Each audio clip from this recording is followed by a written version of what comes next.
Hey friends, before we dive into this week's episode, just a heads up. Our podcast talks about suicide, sexual abuse, and other trauma, and some of what you hear may be triggering, so please listen with care. This is The Survivors, real stories, raw conversations, and the truth about what it means to keep going after the hardest things. We're so glad you're here. Let's keep surviving together. So I really wish that we had hit record like 27 minutes ago, because the conversation that you and I just had ahead of this week's episode, sorry, everybody, it would have been gold. It just so happens that this was one of those moments where like life is imitating art. You know what I mean? Mm-hmm. Where real life is exactly, that's where we went in the last 27 minutes of our conversation. So we're talking about the whole idea of saying, I'm fine. Oh, how are you? Oh my God, I'm fine. I'm so fine. And it is, I think, one of the most dangerous phrases that we use. You know, it sounds so harmless when you say it. It's like such an innocuous thing. It's polite and it's very buttoned up. It sounds like something you say to just kind of keep the conversation moving. But most of the time, it's such a lie. It's such an... And that's what you and I were talking about before we jumped in the studio, about how often we say that in our lives and just what bullshit it really is in most cases. I think most of the time, and tell me if you agree with this, we say it because we just don't have the energy to say what's actually going on. Would you agree with that? Oh, yeah, absolutely. Absolutely. And one thing that I actually started saying, instead of saying that because I felt like it was a lie, was 3 years ago, after we had lost 4 family members in a short time. And I just couldn't even say I'm okay, I'm fine, or whatever. I would say I'm alive. Yeah. Okay. Fair. That's all I could give. Accurate. And yeah, because that was literally all I was alive. Mm-hmm. I had no emotion. If I did, it was too overwhelming. So that is all I could openly admit. Yeah, I think I'm going to stop asking people how they are, not because I don't care. I do care. Of course I care. But I feel like there's such an amazing amount of pressure to have the right answer, because people don't want to burden people in a lot of cases, or people don't want to be that honest and be vulnerable. And I think people just don't feel like they're safe enough in a lot of cases too. And I agree. I actually stopped saying that to a lot of people. I go through periods of time where I listen to a lot of podcasts, and I do listen to Mel Robbins a lot. She had a conversation expert on, and she said the best thing you can ask somebody, especially if it's a coworker or somebody that you're more of an acquaintance with, Mm-hmm. what's new with you, Mm-hmm. rather than how are you? Yeah. It leaves, and that way it oftentimes will go off into a really positive direction rather than any mucky stuff that they might be in. So that is something that I do try to make a habit of, is what's new with you. Yeah, and I like that too, because I think at everyone's core, they do want to talk about themselves to some degree. Mm-hmm. And I think people want to share the good stuff, of course. And a lot of people, I think, definitely do want to share or need to share the not great stuff. And I think a lot of people just want to complain too. And it may be that the thing they're not fine about is something that has absolutely nothing to do with them. It's just something in their life that they want to bitch about. So they're okay to talk about that. So I think that's a good approach. That's actually a really good approach. But it also takes the pressure off the question of how are you? Yeah, absolutely. It absolutely does. To respond to a question that you may not want to answer, Yeah, I do. And I think that for a lot of people, especially people who have been through loss or trauma, which is the community that we really try to talk to with this podcast, it becomes automatic. I think in a lot of ways. Like, you don't even check in with yourself first. You just kind of blurt it out. You just say it. You just say, I'm fine, because it's just easy. It's just easier than kind of getting into it, than opening up that door when you're not sure what you're going to say or how you're going to close the door again. And it's easier than trying to say something super complicated. It's just a canned answer. Do you think it's more, like, in your opinion, do you think it's more about protecting ourselves or protecting the other person from hearing the truth I think when it's a we bit ask of that? both. I really do. Because as you mentioned before, you don't have the energy to be truthful, like Mhm. 100%. And for someone like me, and probably a lot of our listeners that have experienced extreme trauma and dealing with some pretty dark thoughts on a daily basis, like, Mhm. you can't say that to a coworker. Like, last night, I really wasn't sure if I wanted to wake up alive. Like, how do you, That's, when you don't those just, were, you I don't, mean, not to joke about it, and I'm really not joking about it, but it's like you don't slide that into casual conversation. right, right. And I have with coworkers in a joking manner, and they didn't like it. They said it Mhm. made them very uncomfortable, and they were people I thought, consider friends and things like that. So I thought it was okay. And they later told me that it made them really uncomfortable. I was like, okay, Noted. suicidal ideation jokes are off the table. Got it. Or off Okay, cool. Thanks. And and I did say thank you for letting me know, because as we all know, that is how I cope. I make incredibly inappropriate jokes about death and suicide, and it's just not everybody's bag, and that's it okay. it isn't, but when people understand, especially if someone's listening right now thinking, and they've never listened to the pod before, and they're listening like, "Oh my god, she makes inappropriate jokes about suicide and ideation." Friends, she has survived 3 of her own attempts on her own life, has lost 5 brothers to suicide, and in a lot of cases with a lot of survivors of trauma, especially suicide loss, people just cope in the ways that they cope. And some people in certain situations cope through humor. And Hmm. they just they it's the only way to navigate it, because it's just too heavy. Yeah, and as we were at my daughter's softball game last night, and one of the parents that I'm really good friends with, again, this is people that I've known for only a couple of months. It's a new Mhm. season, and I jokingly said something, Oh boy.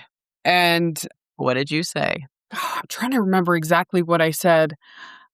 And I said, well, and then I just casually, well, I mean, I've got 5 brothers that offed themselves, and Oh god. they were like, You what? And I was like, it's okay, I've got spares. Oh my god.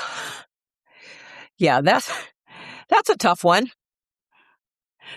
That's that's that's a rough one. And That's they a literally choked. They were like, oh my God, I'm so sorry. And I was like, oh, I'm good. And I just carried on like it was just a normal joke.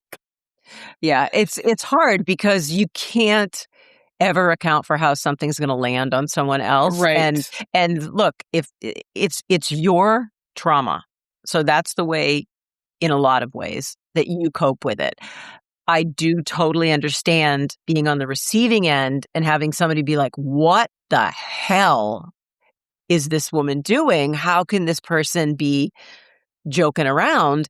But the truth is, it's, it's your own trauma, and the way that you navigate it is the way that you navigate it. And if somebody finds it to be too much, then they have to do what those coworkers said, which is like, "Hey, I can't take that." And that's Hmm. okay. And that's a mutual respect. And that's actually, I think, good for them for Hmm. saying, I'm not okay with that. Just like you have every right to be like, this is what I'm doing. This is how I sometimes need to let it out. And people have to just accept or reserve the right to change the conversation, Yeah. you And know? I do appreciate them being honest with me, and the couple that I was talking to last night, where they, they were very sympathetic and things, like, I think it just shocked them, but I think they were okay with it. And so you just have to fill each person, or group of people out Mhm. and how they respond to it. But, you know, in getting back to what we were originally talking about is, when we're saying we're fine, but we're actually not.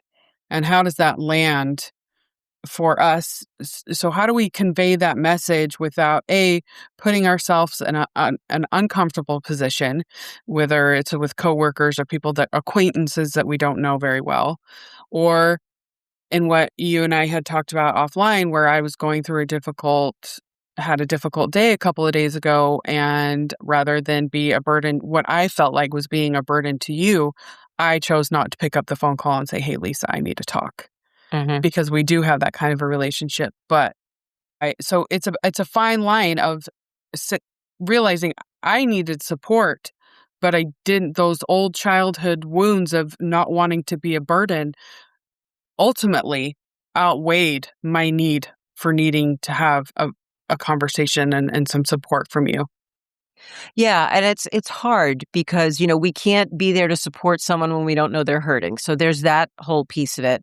I think there has to be a shared responsibility. Like my own reaction to what you're saying is that there has to be a shared responsibility. Like if it's a relationship that you believe is a close one, is one that you can trust, a place where you feel safe sharing.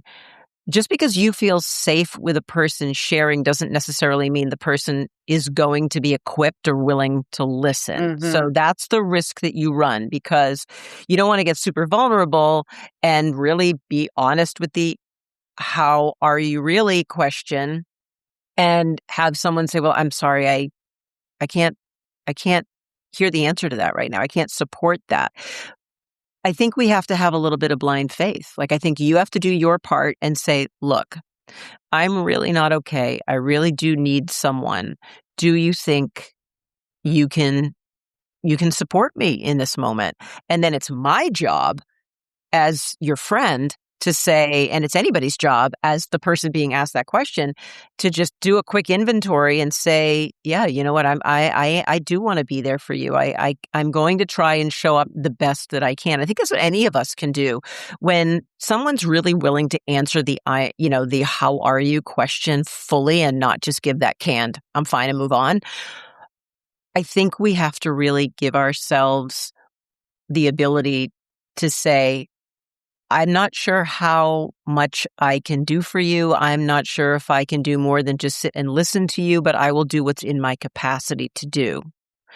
And if that works for you, then you go ahead and have the conversation. And if it doesn't work for everybody involved, you find a different place to have a conversation. And maybe in that case, if I'm not available to have it and you need it and someone else isn't there, you call 988. You call a crisis line. You reach out to a therapist. You try and connect with a support group. You find another way to answer that question honestly. I think that's the best that any of us can really ever do.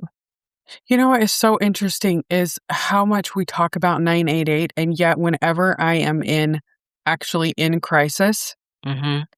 I Never think of. I never think of it. It is not my go-to thought. So, all right. I'm glad we're having this conversation, because I think a lot of people end up having this conversation. I think number one, and we've talked about this on the pod before, I think a lot of people don't think that way because they still believe that 988 is reserved for someone who is actively suicidal. Right. I do believe that. I've heard that so many times. I mean, I'm a crisis lifeline counselor, so I hear these things all the time from people who were like, I wasn't going to call, and I finally did. I still feel funny about calling because I'm not suicidal. And I'm like, well, you don't have to be suicidal to be calling a crisis lifeline. I mean, it's people there's a misinterpretation because the word crisis and the word suicide are both in the name, and people focus on suicide hotline. Mm-hmm. They don't think, okay, it's also something else. It's also something like, I'm having a really bad day at work. I need to talk to someone. There's no one available. I'm in a bad headspace. Well, that is a crisis. I just got let go from my job. Or my boyfriend left me, or whatever it is that's a crisis. People just tend to overlook the fact that that's half of the reason why people use lifelines is because they're just in a crisis. They don't have to be suicidal. So I think that's why it slides off people's radar a lot. Well, let me ask you this. If you were not fine and I wasn't there, or your husband George wasn't there, somebody wasn't there, now that I'm saying crisis lifeline and it's top of mind, do you think you would call? Yeah, if I would remember, I think I should get a tattoo. I don't have any tattoos. Okay. I'm thinking, honestly, a friend of mine had talked about going and getting tattoos for our birthdays this year. And the semicolon is a kind of like a world renowned, not renowned, it's kind of a symbol for people that have attempted suicide and survived. Can I tell you a secret? Mm-hmm. I'm intimately aware of the suicide, kind of the appropriated suicide logo that is the semicolon. It was my first tattoo. Was it really? It was my first tattoo for my father. Yep. Oh my gosh. I have it. You can't see it, obviously, but I have it right down here on my hip. And it was the very first tattoo that I ever got in memory and acknowledgement of him. And just to let people understand why the mental health community has appropriated the semicolon as a tattoo. If you think about what a semicolon represents in terms of punctuation, like what it's used for, it's used obviously in a sentence when there's a continuation of the story. There's more to the story. So it's obviously, I'm also a writer. So, in terms of writing, there's more to your story. And then in terms of mental health and suicide awareness and prevention, it's a reminder that you don't have to go. You can stay because there's more to your story. It's not over yet. So I just love the double meaning for me in particular, but I love it as a symbol. So were you thinking about getting that, or you're just going to go full Monty and get 988 across your chest? Just do it. No, it. I actually have on my left wrist a scar from a knife on one of my attempts. Okay. That's like right over the vein because I even had enough forethought to try to go for the vein. Fortunately, the knife was not sharp enough to go that deep. Anyway, so I had a thought to get the semicolon over that scar. I think that's a beautiful thought. I love it. And maybe that semicolon will also be a reminder that for 988. So we give that a try. I mean, all I can do is go get the tattoo and wait for myself to be in crisis again, because we all know it's going to happen again. Hey, look, life's not a straight line. That's why we're talking here every week. And it's interesting because I came across a video on social media earlier today, and it said, at some point in your life, you're going to have to stop identifying with your trauma. Okay, I don't necessarily agree with that. Like identifying with, like, your trauma is your trauma. Right. Or, basically just like being that's what and who you are. Well, it's a part of who you are. Right. And I had to think, I just wasn't sure how I felt about it, because it's like, first, again, I don't like to be like, I hold the crown for having a lot of trauma, but goddamn, there's a lot. You are up there. Yeah. You are up there on the podium. Yeah. And I'm sorry, but I can't just forget about it all. And just be like, okay, I'm over it now. Moving on. It's just not going to happen. That is something that's ever present in my mind every day. And it's like grief. Like, we don't just stop grieving ever. It's very much like a scar. It's there. It may not hurt in the same way that it did when I'm talking injury, obviously, when we talk scars, when the injury happened, or in the case of grief, when the death or the loss really happened. But it's, you still feel those twangs of pain, the emotional pain attached to it. The memory of it is still very real. You run your finger over a scar and you know that something happened there, and it's a reminder. And that's in a lot of ways that I think is what grief kind of becomes over time in some ways, when it gets more muted and we can spend more time with it. But at no time do I think any of us should forget about the losses or the traumas, because they are so much of what defines where we've been and who we are and how we choose to live and show up in the world. So, yeah, I can see why a lot would come up for you. Looking for mental health resources that actually fit who you are and where you come from? Then you need to check out the HelpHUB. It's not another generic wellness site. It's a free, inclusive online platform built for real people living real lives. People managing stress, anxiety, depression, trauma and abuse, grief or suicide loss. At the HelpHUB, you'll find the resources, tools, treatment options, and trauma-informed content you need in the moment without having to dig through endless tabs or start from scratch. It's your place to land, to take a breath, and to find exactly what you need when you need it most. Visit thehelphub.co, where the help you need is just a click away.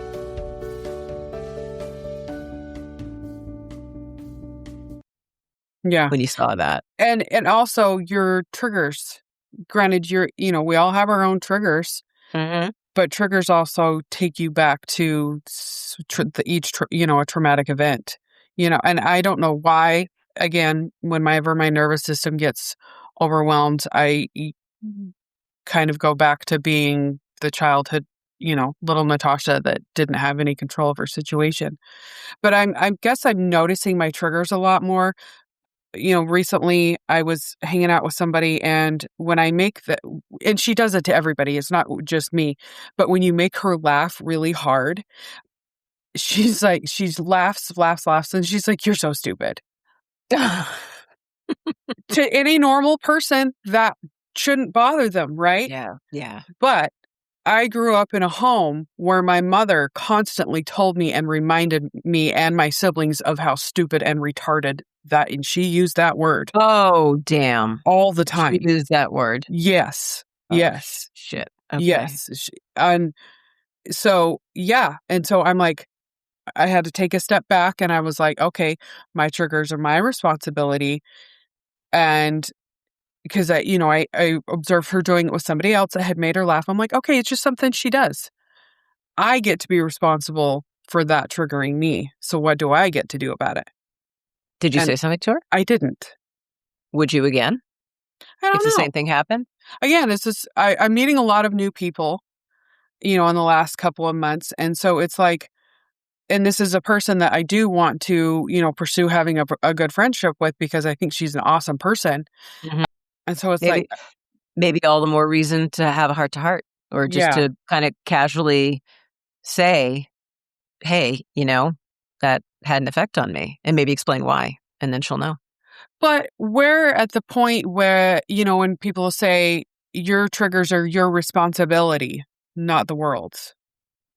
No, but I understand why somebody says that, but if you're being triggered by something around you or someone around you, you reserve the right to call it out and say, hey, listen, it's all what you say. It's not what you say, it's how you say it. How you say it.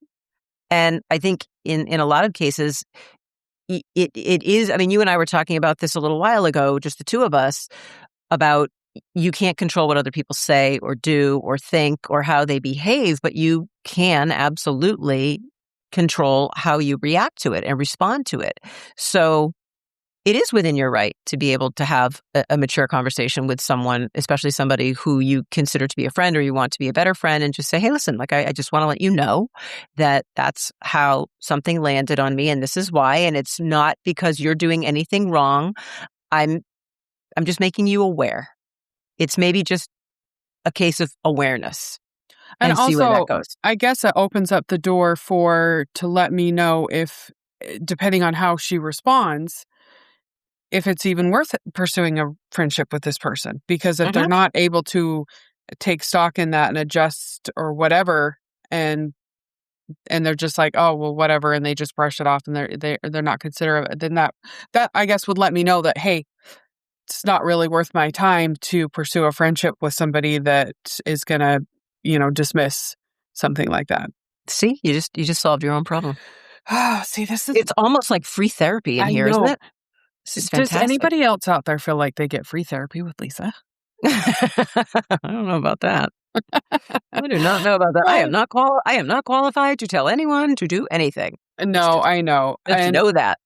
I just, you're just a wonderful person, and I really enjoy talking with you. And I feel so incredibly blessed that we get to do something that we literally just get to sit here and have conversations about the most random shit.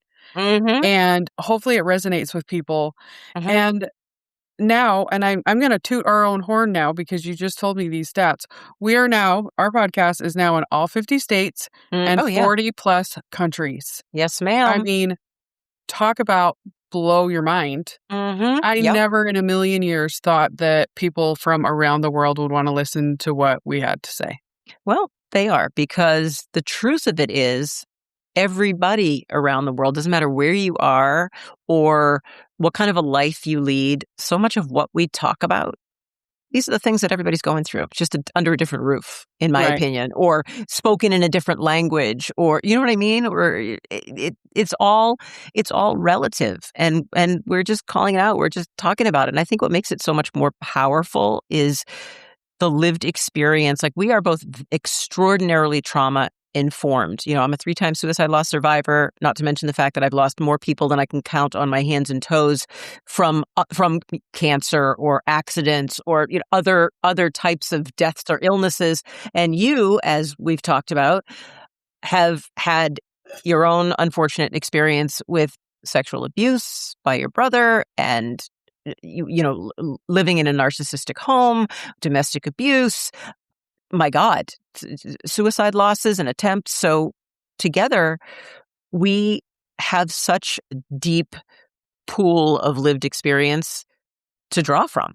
And it's not where, we don't have any letters after our names. We're not certified, qualified in that way academically to be talking about any of this, except for the fact that we have a lifetime's worth of experience dealing with all of these things. And I honestly, oh my God, my dog, I don't know if you can hear it. My dog is barking. Mabel is barking her ever-loving head off.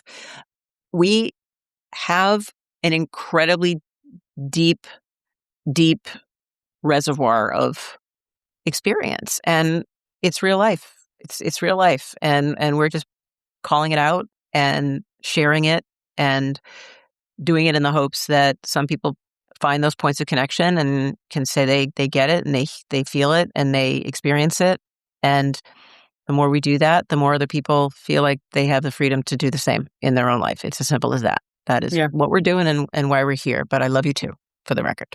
And we forgot to mention that today's episode is season 5 episode. That's right. That's right. This is the opening of season 5, our official 3rd season together. Mm-hmm. And just going by. So I just can't believe how fast it's going by.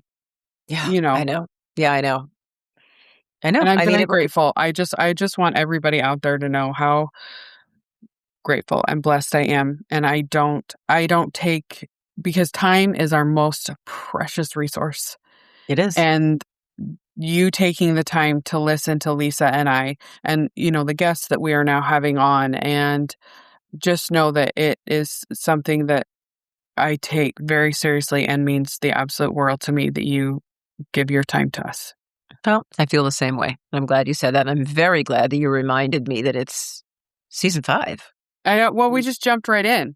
I know. The longer we do this, the more comfortable I know I am getting. I felt like those I feel like I was really stiff for it would have been season 3. Stiff. You weren't stiff. So everybody go back, listen to season 3, convince her she wasn't stiff. You were I thought no. I mean for context, and we're so far off track of this episode. It's all right. I'm gonna bring it right back.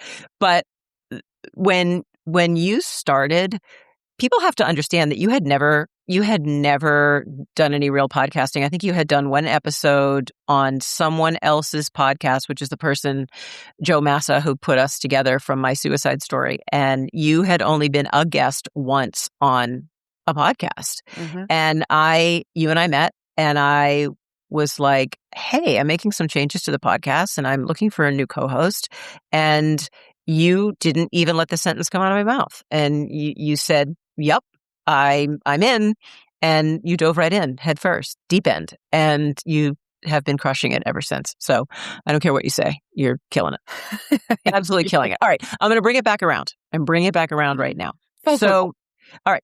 We're talking about saying the bullshit line I'm fine. Every single time someone asks, how are you? There's a point, I believe, this is just me, where I think saying I'm fine stops being protective and starts becoming something else. I just feel like that. And I think, what do you think it looks like for you? Like when things start to come out, when someone says to you, how are you? And you start to say, I'm fine. Do you ever like really consciously just let it all go? Depends on the person. Yeah. Okay. I have to gauge the person. But I actually don't use that response anymore. I'm fine. Yeah. I just stick with I'm alive, I'm okay, I'm good, or I'm great, happy to be here. It just depends on what my mood is or how I'm feeling in the moment. But try something else on for size and see what works for you rather than the sane bullshit answer of I'm fine. Because pretending to be okay when you're not that's such a weight to carry. And so I would encourage each person out there to find a different way to respond to that question honestly, but also in a way that you feel safe to do so. Yeah, I agree with that. And I think it goes back to the whole cultural phenomenon of it's okay to not be okay, which has become like the world's mantra right now. And I love that. I really do love that. But I don't think enough people actually buy into that. I think it's something that people like to say, but I think fewer people actually act on it. I think that what you're saying, which is to find something else to say that kind of lets people know that things aren't great without maybe just opening up all the floodgates. Maybe you just say, I'm having a hard time, actually. And you don't worry about how that's going to land on someone. And you really just leave it up to the person. By saying that, it gives someone kind of an in or an out. They can either say something in response like, I'm really sorry things are really hard for you, and then kind of leave it at that if they're not really capable of taking it on and listening. Or someone can dive right in and say, oh, wow, like you're really having a hard time. I'm so sorry. What's going on? Tell me about it. I think that's a really safe way of kind of testing those waters a little bit to see what someone's going to say without having to open up. You know what I mean? You know, what has helped you feel safe enough to actually say I'm not okay when someone asks you? Like you said, obviously it depends on who you're talking to in the context and the situation, but like what will someone say to make you feel safe enough to be like, no, I'm actually not okay? It's their body language. Really? Okay. Interesting. I mean, because 80% of what we say is actually body language and not, it's only 20% what comes out of our mouth. Yeah. And, again, I growing up the way I did and hypervigilance is real. And I read body language like I read books. Yeah. I pick up on every single micro expression that people have with body language, facial expressions, have you ever, sorry, again, I'm getting off topic. Hi, welcome to Natasha's ADHD brain. It's okay. Do you want to go for a ride? No. Let's go. I'm in all the way. There was a show that was on for a while, and he taught people how to read people's facial expressions based on whether or not they were lying. I feel like I would be really good at that. I feel like you probably would. And I think for context, we need to give people who may not know you and your background some context. We've talked a lot about the trauma that you've been through, but one of the things we haven't let people know who might not know is that you were raised in a polygamist cult. You were raised in the FLDS. Your uncle, unfortunately, is Warren Jeffs, the former prophet of the polygamy cult that you were raised in, and you had 3 moms and you are one of 20 children. So you have a lot of baggage that you carry. So it's no wonder that you got so good at just reading people, because you had to do that to keep yourself safe. Yep. You had no choice. Learning expressions was literally like learning to read as a child. And That's so I interesting. have a feeling I don't have any relationships with any of my siblings anymore, but I have a feeling that a vast majority of them are probably the same. Yeah. Yeah. Well, you would almost have to be to just be able to survive Yeah. in that kind So, of an environment.